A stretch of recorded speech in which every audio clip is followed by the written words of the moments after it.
Hi, third graders. So, I mentioned yesterday that we are going to continue working on our compare and contrast today. So, you'll see behind me is a Venn diagram. We did one yesterday in our small groups to compare and contrast the monster story about Bonk and his bad day, or his bad dream, and then Bonk's lost tooth. So today, I am going to read Miss Nelson Has a Field Day, and you are going to compare and contrast that story on your own to Miss Nelson is Missing, okay? If you need to go back and re-listen to Miss Nelson is Missing, I will link it, that's no problem. You can go on YouTube and listen to it so you can remember exactly how they compare and contrast if you need to review the plot at all, or the characters. Okay, so today, Miss Nelson Has a Field Day. As I read the story, I want you to think of the beginning, middle, and end, just like we did yesterday, BME, because then it's gonna be a lot easier for you to fill out the Venn diagram when you're all done if you can think of the beginning, characters, the middle, which is the problem, and the end, which is the solution. Okay, so if you can do those things, you'll have no problem filling out this Venn diagram all on your own. All right, so go ahead and get ready to enjoy Miss Nelson Has a Field Day.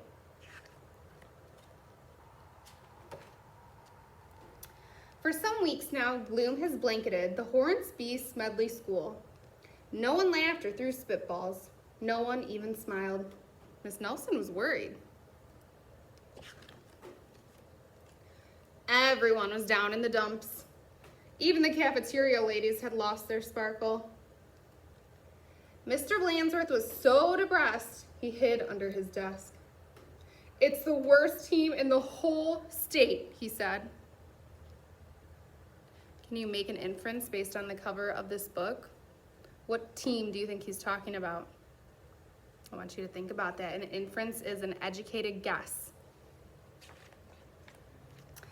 And it was true. The Smedley Tornadoes were just pitiful, which means horrible. They hadn't won a game all year. They hadn't even scored a single point. And lately, they seemed only interested in horsing around and giving Coach the business. So to give somebody the business means give them attitude and mess with them. "Why practice?" they said.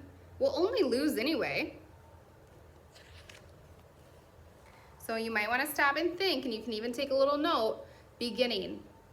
Who was the main character? Who are the main characters in the beginning? "We're in for it now," said old Pop Hansen, the janitor. "The big Thanksgiving game is coming up, and the werewolves from Central are real animals. They'll make mincemeat out of our team." "What's to be done?" said Miss Nelson. "We need a real expert," said Pop. So you can see, maybe you're starting to think of the problem that they're having as well in the middle.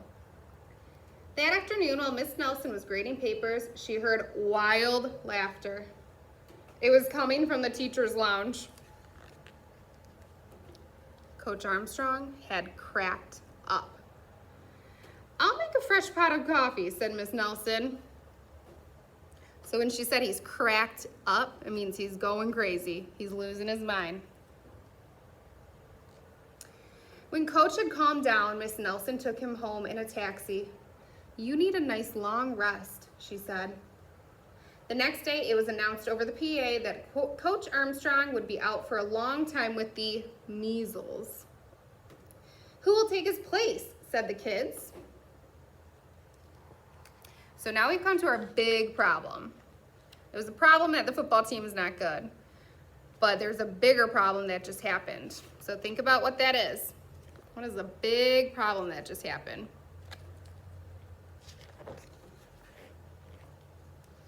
When Miss Nelson passed by Lulu's after school, a serious discussion was going on. "We need someone who can really get the team into shape for the big Thanksgiving game," said one kid. "Someone who knows how to get results." "It's too bad Miss Viola Swamp isn't around," said another. "Who?" asked the kid who was new in town. "You've never heard of Viola Swamp?" said the first kid. The meanest substitute in the whole wide world. She's a real witch. She'd have no trouble getting results. Mr. Blansworth happened to overhear. He said.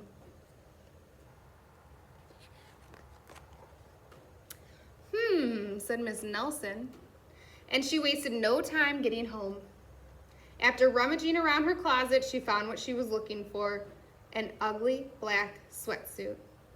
Then she made an important phone call. "I'll be right there," said the voice at the other end. Maybe you remember from the end of the last book what we learned about Miss Nelson and Miss Viola Swamp. This is the end of Miss Nelson is Missing. Look at that black, ugly dress in the back of her closet. So we made the inference that she was Viola Swamp. She dressed up as Viola Swamp. The next day, Mr. Blansworth announced that there would be football practice as usual. "Whoever it is," the guy said, "let's really give him the business." The doors to Coach's office flew open and out stepped. Look at that. Is that Viola Swamp? A lady in an ugly black dress.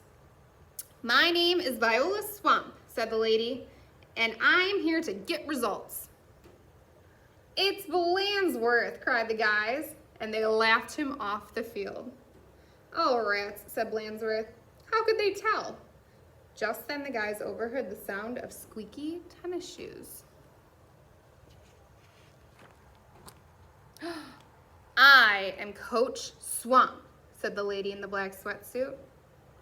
"Holy smokes," cried the team. "The Swamp!" The team's fullback tried to pussyfoot away. "Not so fast, Mr. Smarty," said Coach Swamp. "Wow," said one of the guys. "Did you see that tackle?" She tackled him. Coach Swamp was a real expert. She put the team to work right away. The guys had never done so many leg raises. "More," said Coach Swamp. They had never run so fast. "Faster," yelled Coach Swamp. "This is murder," said the guys. "Pipe down," said Coach Swamp. In only a matter of days, the Smedley Tornadoes were looking better. Coach Swamp really gave them the business. Mr. Blansworth was a little puzzled, however. "Who is that lady, Miss Swamp?" he said. "Maybe Miss Nelson knows. I'll go ask." Well, Miss Nelson was busy grading papers when Blansworth looked in.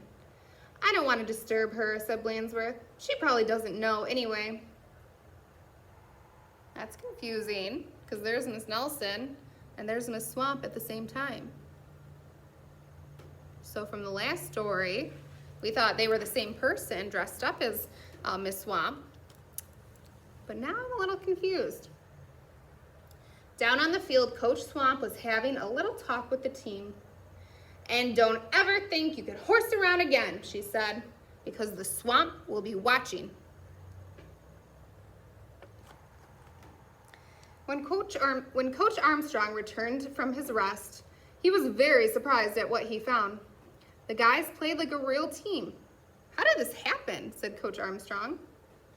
The guys said, and look at the same time, Miss Nelson and Miss Swamp. On Thanksgiving Day, the Tornadoes clobbered the Werewolves 77-3. It was a great day for Hornsby Medley School. Clobbered means that they beat them by a lot. Mr. Blansworth treated the whole team to hot dogs at Lulu's. Miss Nelson went home tired and happy. "Sometimes you just have to get tough," she told her sister Barbara. "And by the way, thanks for filling in for me." "Anytime," said Barbara, "anytime." So she has a twin sister. All right, so that was Miss Nelson Has a Field Day, and we are comparing and contrasting it with Miss Nelson Is Missing. Remember, if you need to go back and listen to this again, you may. It's on YouTube, and I will have it linked, just to review exactly what happens in the beginning, middle, and end. If you need a refresher, okay?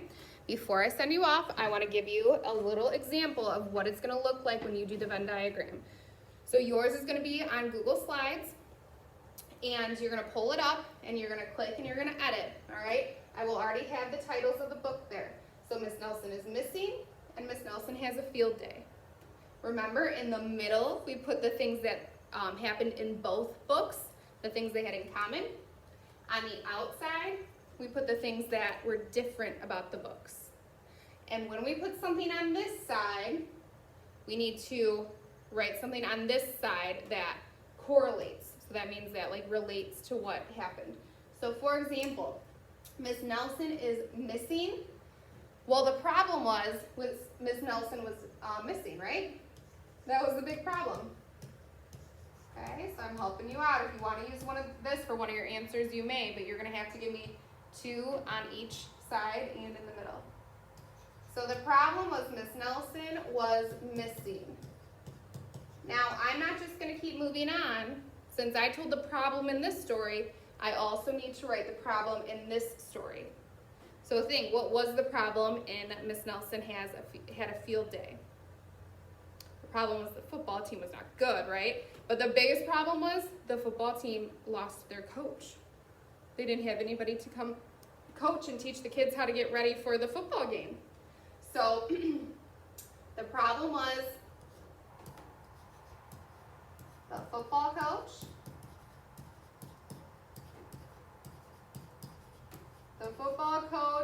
left the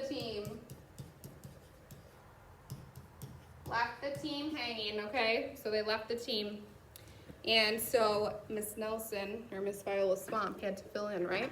So there's an example for you. You do the rest all on your own. Make sure to submit when you're done. Okay, this is gonna be on Google Classroom. So you click the link to your assignment and you will see it there. All right,